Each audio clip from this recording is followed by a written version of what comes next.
Assalomu alaykum azizlar. Tushda militsioner ko'rish, ya'ni o'zbekcha qilib aytganda melisa ko'rish.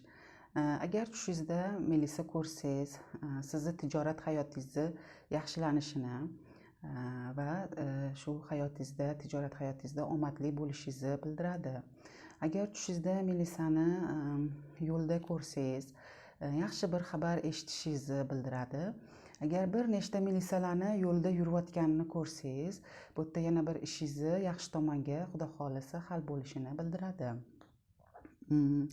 Agar o'z farzandingizni melisa holatida ko'rsangiz, melisa bo'lganini yoki ko'rsangiz, shu farzandingiz biron bir o'qishda o'qiyotgan bo'lsa, shu farzandingizni obro'li bo'lib, davlat ishiga kirishini va obro'li bo'lishini bildiradi.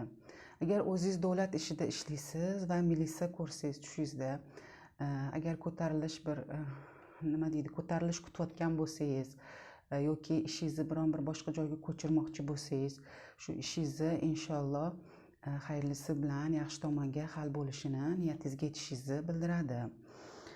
Agar davlat ishi bilan aloqali, ya'ni dokumentalniy qog'ozli ishlaringiz bo'lsa, hal bo'lmayotgan, shu ishlaringizni yaxshi tomonga hal bo'lishini bildiradi. Agar melisa tushingizga kirsa, yana biron bir insonlar sizga so'z bergan bo'lsa, shu insonlarni so'zida turishini bildiradi. Hozircha xayr, keyingi videoda ko'rishguncha yaxshi qolinglar. Hammanglarga omad yor bo'lsin, Allohga omonat bo'linglar.